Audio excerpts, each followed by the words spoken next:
راہ نجات شبہات کے مستند جوابات۔ بسم اللہ الرحمن الرحیم۔ سلام علیکم ناظرین، آپ دیکھ رہے ہیں راہ نجات۔ ہمارے سماج میں بہت سارے ایسے سوال ہیں کہ جن کے صحیح جواب ہمیں نہیں معلوم ہے، تو ایسا ہی ایک سوال لے کر آج ہم آپ کی خدمت میں حاضر ہوئے ہیں۔ تو کیا دین اسلام دوسرے لوگوں کو کافر بتا کر نفرت پھیلانا چاہتا ہے یا آپس میں پھوٹ ڈالنا چاہتا ہے؟ اس کا ہی ایک جواب لے کر ہم آپ کے سامنے حاضر ہوئے ہیں۔ بسم اللہ الرحمن الرحیم۔ بہت ہی بہترین سوال ہے کہ جس کا جواب دینے سے پہلے میں دو مصرے آپ کے سامنے پڑھنا چاہتا ہوں کہ قریب آؤ تو شاید سمجھ سکو مجھ کو، یہ دوریاں تو غلط فہمیاں بڑھاتی ہیں۔ آج ہمارے سماج میں بہت ساری غلط فہمی کی ایک بڑی وجہ یہ ہے کہ ہم ایک دوسرے سے اتنے زیادہ دور جا چکے ہیں کہ ہمارے ذہن میں دوسرے کے متعلق افواہ اس طریقے سے بس جاتی ہے کہ جیسے وہ حقیقت ہو۔ بالکل اسی طریقے سے یہ لفظ کافر۔ سب سے پہلا سوال یہ ہوتا ہے کہ کافر کہتے کسے؟ کافر اس انسان کو کہتے ہیں کہ جو خدا، اس کائنات کو بنانے والا اور اس حقیقت کا کہ جو اس کائنات کی اکلوتی حقیقت ہے اس کا انکار کرے۔ ہر مذہب اور ہر دین کے کچھ بیس ہے، کچھ بنیادیں ہیں کہ جسے ہم فاؤنڈیشن کہتے ہیں انگلش میں۔ اب اگر یہ فاؤنڈیشن، یہ بیس اور یہ بنیاد لوگوں کے سامنے جس وقت جاتی ہے تو لوگ دو طریقے کے اس کے سامنے ہوتے ہیں۔ ایک وہ لوگ ہوتے ہیں کہ جو اس کو قبول کر لیتے ہیں، اور کچھ وہ لوگ ہوتے ہیں کہ جو اس بیس اور فاؤنڈیشن کا انکار کرتے ہیں۔ بالکل اسی طریقے سے دین اسلام کے بھی 5 بنیادیں ہیں کہ جسے ہم فاؤنڈیشن کہہ سکتے ہیں۔ اب جب یہ فاؤنڈیشن لوگوں کے سامنے جائے تو اس کا سامنا 2 طریقے کے لوگوں سے ہوگا۔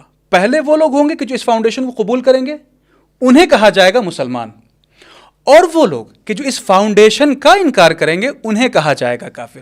اب آپ ہمیں یہ بتائیں کہ کیا اس فاؤنڈیشن کے انکار کرنے والے کو اگر کافر کہا جائے تو کیا یہ گالی ہے؟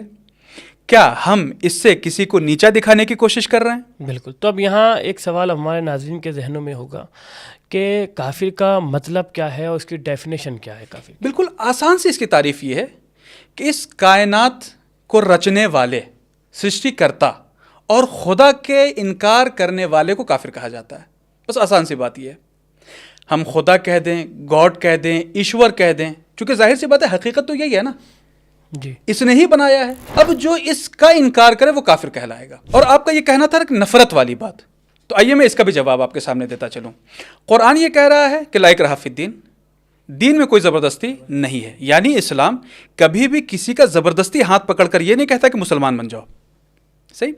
جہاں پر اختیار ہوتا ہے وہاں پر سرزنش نہیں ہوتی ہے۔ جب اسلام خود یہ کہہ رہا ہے کہ بھئی تم دین اسلام اختیار کرنے میں مختار ہو، تو اب اگر کوئی اس کا انکار کر دے، دین اسلام قبول نہ کرے، تو اسلام اسے نیچا دکھانے کی کیسے کوشش کر سکتا ہے؟ یہ بات تو عقلی بھی نہیں ہے۔ دوسری بات، خود قرآن یہ اعلان کر رہا ہے وَلَا تَنَابَزُوا بِالْأَلْقَابِ، لوگوں کو برے القاب، برے نام سے یاد نہ کرو۔ یہاں پر نہ ہندو کی بات ہے، نہ مسلمان کی بات ہے، نہ یہودی، نہ عیسائی، کسی کی بات نہیں، کلی بات ہے کہ بھئی کسی کو بھی برے نام کے ساتھ یاد نہ کرو۔ صحیح؟ تو اب اللہ یہ کیسے قبول کر سکتا ہے کہ وہ بات کہ جو اپنی کتاب میں نازل کر رہا ہے، اور وہ چیز کہ جو لوگ جس پر عمل کر رہے ہیں، دونوں ایک دوسرے کے خلاف کیسے ہو جائے؟ جبکہ قرآن یہ کہہ رہا ہے کہ مسلمان وہ ہے کہ جو ہمارے احکام پر عمل کرے۔ قرآن یہ کہہ رہا ہے کہ لوگوں کو برے نام سے یاد نہ کرو، اور آپ یہ سوال کر رہے ہیں کہ کیا کافر لفظ کے ذریعے سے ہم نفرت پھیلا رہے ہیں؟ تو یہ تو 2 تضاد چیزیں ہو گئی نا، اپوزٹ ہو گئی۔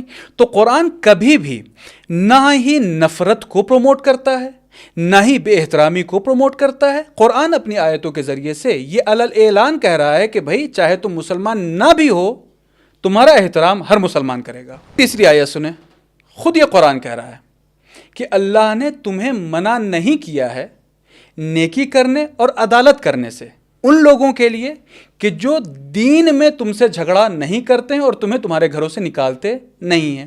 اب جھگڑا کرنے والے چاہے جو بھی ہوں، گھر سے نکالنے والے چاہے جو بھی ہوں، قرآن کیا کہہ رہا ہے؟ آپ ان کے ساتھ اچھے سے زندگی جئیں، ان کے ساتھ عدالت سے کام لیں۔ سوال پھر وہی ہے کہ جب خدا قرآن میں ان لوگوں کے ساتھ اچھی طرح سے زندگی جینے کو کہہ رہا ہے، تو پھر وہی خدا یہ لفظ کیسے ایجاد کر سکتا ہے کہ جس کے ذریعے سے دنیا میں نفرت پھیلے؟ تو مطلب یہ ہے کہ نفرت اس لفظ میں نہیں ہے، نفرت ہمارے اس ذہن میں ہے کہ جو ہمارے ذہن میں دنیا نے ڈال دی ہے، فلموں کے ذریعے سے، ویب سیریز کے ذریعے سے، سیریلز کے ذریعے سے۔ ورنہ کافر لفظ خود میں غلط نہیں ہے، اس کو غلط بنایا گیا ہے۔ لہٰذا لازم یہ ہے کہ ہم اپنی سمجھ کو اتنا بلند کریں کہ ہماری سمجھ کے اوپر نہ ہی ویب سیریز اثر انداز ہو سکے اور نہ ہی فلموں کے ذریعے سے ہم اپنے دل میں نفرت ایجاد کریں۔ تو آخر میں مولانا جو ہم نے گفتگو کی ہے، اب ہمارے ناظرین کو اس کا ایک نتیجہ بتا دیں آخر میں آپ۔ بھائی نتیجہ یہ ہے کہ کافر لفظ یہ ہمارا عقیدہ اور اسلامی اصطلاح ہے ان لوگوں کے لیے کہ جو خدا کے لیے منکر ہیں۔ اس کا نہ ہی نفرت سے کوئی تعلق ہے، نہ ہی اس لفظ کے ذریعے سے کسی کو نیچا دکھانا مقصد ہے۔ یہ لفظ ہے، صرف ایک لفظ ہے کہ جس کا ایک خاص معنی ہے، جس سے نہ نفرت پنپتی ہے اور نہ یہ لفظ ہمیں کسی سے نفرت کرنا سکھاتا ہے۔ تو انشاءاللہ ناظرین اگلے ایپیسوڈ میں ایک نئے سوال کے ساتھ آپ کی خدمت میں حاضر ہوں گے۔ ہماری ویڈیو کو لائک اور شیئر کرنا نہ بھولیے گا۔